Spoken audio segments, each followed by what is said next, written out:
नमस्कार, मेरा नाम मनदीप पुनिया है। मैं जेल से बाहर हूं और अभी आज सिंघू बॉर्डर पर आया हूं किसानों के बीच रिपोर्टिंग करने। तो अभी आपके सामने अपनी बात रखना चाह रहा हूं।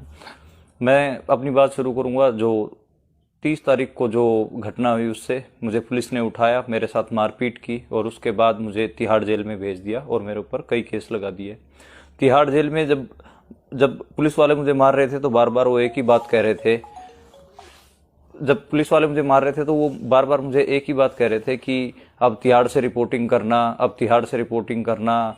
तो अब तो मैं उनको कह रहा था कि मेरे घर वालों से मेरी बात करवा दे, तो वो लगातार अब तो घर वालों से तिहाड़ से ही बात करना। तो तिहाड़ में मुझे भेज दिया गया। वहां मैं जाता हूं तो मैं देखता हूं कि जो किसान थे, किसान भी वहां पर बहुत सारे बंद थे। मुझे जिस बैरक में रखा गया, जिस चक्की में रखा गया, वहां भी किसान ही थे। जो मेरे साथ किसान बंद थे जसविंदर सिंह, मानसा के जो पैरो गांव है उस गांव के रहने वाले किसान थे मेरे साथ। तो शुरू में लग रहा था कि मैं विक्टिम हूं पुलिस की मारपीट का और पुलिस ने जो मेरे साथ बदसलूकी की है उसका। लेकिन वहां पर मैंने देखा कि जो किसान है उनके जो शरीरों पे ज्यादा चोटी थी मुझे लगा कि वो मुझसे ज्यादा बड़े विक्टिम हैं। तो हम जो पत्रकार हैं लगातार ये बात तो करते ही हैं कि हम सत्ता द्वारा सताए गए लोगों की रिपोर्टिंग करते हैं। तो मुझे लगा कि मुझे यहाँ इनके बारे में भी रिपोर्ट करनी चाहिए। तो मैं जब तिहाड़ से जब मैं निकला तो मैं उनके नाम अपने पैरों पे लिख के लेके आया और जो उन्होंने बयान दिए थे वो भी मैं अपने पैरों पे लिख के लेके आया ताकि आप तक वो बात पहुंच सके।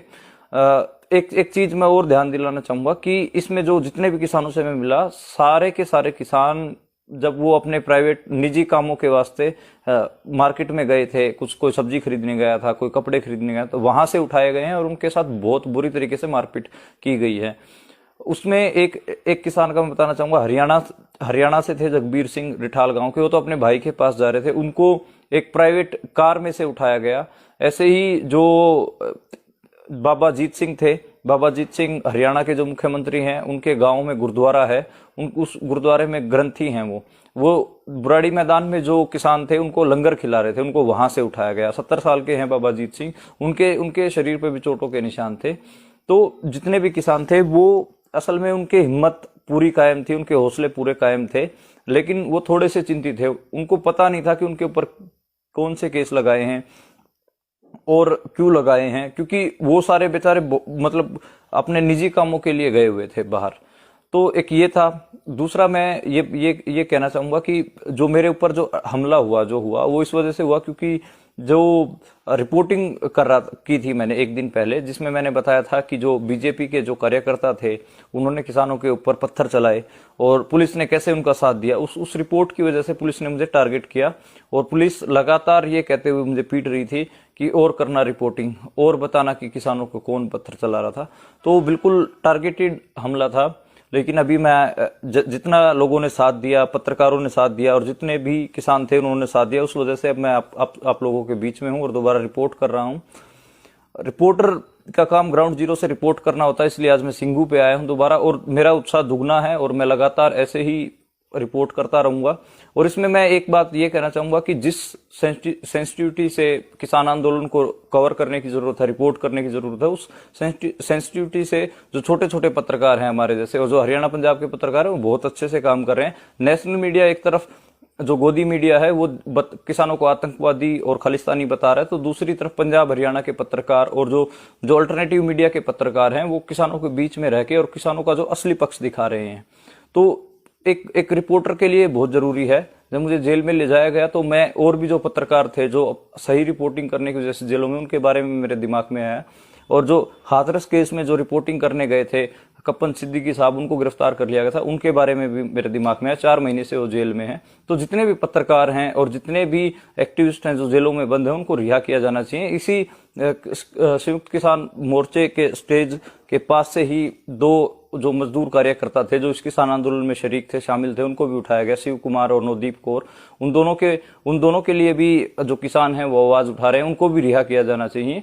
तो ये जो दिल्ली किसान आंदोलन है इसमें सरकार खुद कह रही है कि उन्होंने 120 के करीब किसानों की गिरफ्तारी की है और वो गिरफ्तारी के बावजूद वो ये ड्रामा भी कर रही है कि जो हमारे दरवाजे बातचीत के लिए खुले हैं, ये कैसे दरवाजे खुले होना हो गया कि एक तरफ आप किसानों को गिरफ्तार कर रहे हैं, दीवारें ऊंची कर रहे हैं, सड़कों के ऊपर कीले लगा रहे हैं, सरिये लगा रहे हैं, और दूसरी तरफ आप कह रहे हैं कि बातचीत के दरवाजे खुले हैं। बातचीत के दरवाजे तब खुले मानते हम जो जितने भी किसान थे उनको बाइज्जत बरी किया जाए, उनको छोड़ा जाए जेलों से, और जो सड़कों के ऊपर इतने बड़े बड़े आपने पत्थर और सरिये लगा दिए उनको हटाया जाए, तब बातचीत संभव, जब बातचीत हो तो वो समझ में आता है। लेकिन सरकार लगातार, जो सत्ता पक्ष है वो लगातार इस तरीके का ड्रामा कर रही है। वो भी हमारा हम जो पत्रकार हैं, ये जो सत्ता जो दोहरा चरित्र है उसको भी हमको लगातार बोलने की जरूरत है और लगातार दिखाने की जरूरत है। मैं बतौर पत्रकार आगे से किसान आंदोलन से रिपोर्ट करता रहूंगा और उसी सेंसिटिविटी से रिपोर्ट करता रहूंगा। धन्यवाद।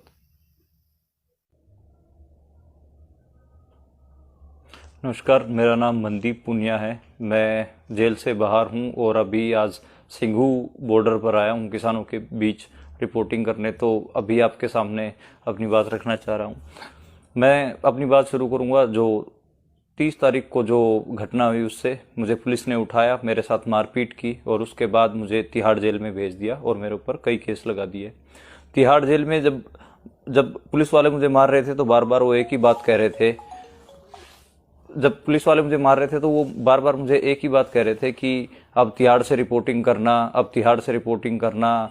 तो अब तो मैं उनको कह रहा था कि मेरे घर वालों से मेरी बात करवा दे, तो वो लगातार अब तो घर वालों से तिहाड़ से ही बात करना। तो तिहाड़ में मुझे भेज दिया गया। वहां मैं जाता हूं तो मैं देखता हूं कि जो किसान थे, किसान भी वहां पर बहुत सारे बंद थे। मुझे जिस बैरक में रखा गया, जिस चक्की में रखा गया, वहां भी किसान ही थे। जो मेरे साथ किसान बंद थे जसविंदर सिंह, मानसा के जो पैरो गांव है उस गांव के रहने वाले किसान थे मेरे साथ। तो शुरू में लग रहा था कि मैं विक्टिम हूं पुलिस की मारपीट का और पुलिस ने जो मेरे साथ बदसलूकी की है उसका। लेकिन वहां पर मैंने देखा कि जो किसान है उनके जो शरीरों पे ज्यादा चोटी थी मुझे लगा कि वो मुझसे ज्यादा बड़े विक्टिम हैं। तो हम जो पत्रकार हैं लगातार ये बात तो करते ही हैं कि हम सत्ता द्वारा सताए गए लोगों की रिपोर्टिंग करते हैं। तो मुझे लगा कि मुझे यहाँ इनके बारे में भी रिपोर्ट करनी चाहिए। तो मैं जब तिहाड़ से जब मैं निकला तो मैं उनके नाम अपने पैरों पे लिख के लेके आया और जो उन्होंने बयान दिए थे वो भी मैं अपने पैरों पे लिख के लेके आया ताकि आप तक वो बात पहुंच सके। एक चीज मैं और ध्यान दिलाना चाहूंगा कि इसमें जो जितने भी किसानों से मैं मिला, सारे के सारे किसान जब वो अपने प्राइवेट निजी कामों के वास्ते मार्केट में गए थे, कोई सब्जी खरीदने गया था, कोई कपड़े खरीदने गया, तो वहां से उठाए गए हैं और उनके साथ बहुत बुरी तरीके से मारपीट की गई है। उसमें एक किसान का मैं बताना चाहूंगा, हरियाणा से थे, जगबीर सिंह रिठाल गांव के। वो तो अपने भाई के पास जा रहे थे, उनको एक प्राइवेट कार में से उठाया गया। ऐसे ही जो बाबा जीत सिंह थे, बाबा जीत सिंह हरियाणा के जो मुख्यमंत्री हैं, उनके गांव में गुरुद्वारा है, उस गुरुद्वारे में ग्रंथी हैं।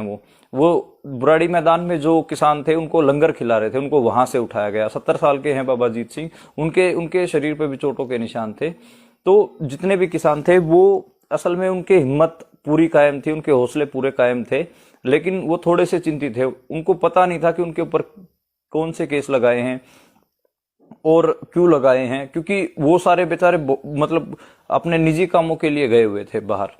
तो एक ये था। दूसरा मैं ये कहना चाहूंगा कि जो मेरे ऊपर जो हमला हुआ वो इस वजह से हुआ क्योंकि जो रिपोर्टिंग की थी मैंने एक दिन पहले, जिसमें मैंने बताया था कि जो बीजेपी के जो कार्यकर्ता थे उन्होंने किसानों के ऊपर पत्थर चलाए और पुलिस ने कैसे उनका साथ दिया। उस रिपोर्ट की वजह से पुलिस ने मुझे टारगेट किया और पुलिस लगातार ये कहते हुए मुझे पीट रही थी कि और करना रिपोर्टिंग, और बताना कि किसानों को कौन पत्थर चला रहा था। तो बिल्कुल टारगेटेड हमला था। लेकिन अभी मैं जितना लोगों ने साथ दिया, पत्रकारों ने साथ दिया और जितने भी किसान थे उन्होंने साथ दिया, उस वजह से अब मैं आप लोगों के बीच में हूं और दोबारा रिपोर्ट कर रहा हूं। रिपोर्टर का काम ग्राउंड जीरो से रिपोर्ट करना होता है, इसलिए आज मैं सिंघू पे आया हूं दोबारा और मेरा उत्साह दुगना है और मैं लगातार ऐसे ही रिपोर्ट करता रहूंगा। और इसमें मैं एक बात ये कहना चाहूंगा कि जिस सेंसिटिविटी से किसान आंदोलन को कवर करने की जरूरत है, रिपोर्ट करने की जरूरत है, उस सेंसिटिविटी से जो छोटे छोटे पत्रकार हैं हमारे जैसे और जो हरियाणा पंजाब के पत्रकार हैं वो बहुत अच्छे से काम कर रहे हैं। नेशनल मीडिया एक तरफ जो गोदी मीडिया है वो किसानों को आतंकवादी और खालिस्तानी बता रहा है, तो दूसरी तरफ पंजाब हरियाणा के पत्रकार और जो अल्टरनेटिव मीडिया के पत्रकार हैं वो किसानों के बीच में रह के और किसानों का जो असली पक्ष दिखा रहे हैं। तो एक रिपोर्टर के लिए बहुत जरूरी है। जब मुझे जेल में ले जाया गया तो मैं और भी जो पत्रकार थे जो सही रिपोर्टिंग करने की वजह से जेलों में, उनके बारे में मेरे दिमाग में आया। और जो हाथरस केस में जो रिपोर्टिंग करने गए थे कप्पन सिद्दीकी साहब, उनको गिरफ्तार कर लिया गया था, उनके बारे में भी मेरे दिमाग में है। 4 महीने से वो जेल में है। तो जितने भी पत्रकार हैं और जितने भी एक्टिविस्ट हैं जो जेलों में बंद हैं, उनको रिहा किया जाना चाहिए। इसी संयुक्त किसान मोर्चे के स्टेज के पास से ही 2 जो मजदूर कार्यकर्ता थे जो इस किसान आंदोलन में शरीक थे, शामिल थे, उनको भी उठाया गया, शिव कुमार और नवदीप कौर। उन दोनों के लिए भी जो किसान हैं वो आवाज उठा रहे हैं, उनको भी रिहा किया जाना चाहिए। तो ये जो दिल्ली किसान आंदोलन है, इसमें सरकार खुद कह रही है कि उन्होंने 120 के करीब किसानों की गिरफ्तारी की है, और वो गिरफ्तारी के बावजूद वो ये ड्रामा भी कर रही है कि जो हमारे दरवाजे बातचीत के लिए खुले हैं। ये कैसे दरवाजे खुले होना हो गया कि एक तरफ आप किसानों को गिरफ्तार कर रहे हैं, दीवारें ऊंची कर रहे हैं, सड़कों के ऊपर कीले लगा रहे हैं, सरिये लगा रहे हैं, और दूसरी तरफ आप कह रहे हैं कि बातचीत के दरवाजे खुले हैं। बातचीत के दरवाजे तब खुले मानते हम जो जितने भी किसान थे उनको बाइज्जत बरी किया जाए, उनको छोड़ा जाए जेलों से, और जो सड़कों के ऊपर इतने बड़े बड़े आपने पत्थर और सरिये लगा दिए उनको हटाया जाए, तब बातचीत संभव, जब बातचीत हो तो वो समझ में आता है। लेकिन सरकार लगातार, जो सत्ता पक्ष है वो लगातार इस तरीके का ड्रामा कर रही है। वो भी हम जो पत्रकार हैं, ये जो सत्ता जो दोहरा चरित्र है उसको भी हमको लगातार बोलने की जरूरत है और लगातार दिखाने की जरूरत है। मैं बतौर पत्रकार आगे से किसान आंदोलन से रिपोर्ट करता रहूंगा और उसी सेंसिटिविटी से रिपोर्ट करता रहूंगा। धन्यवाद।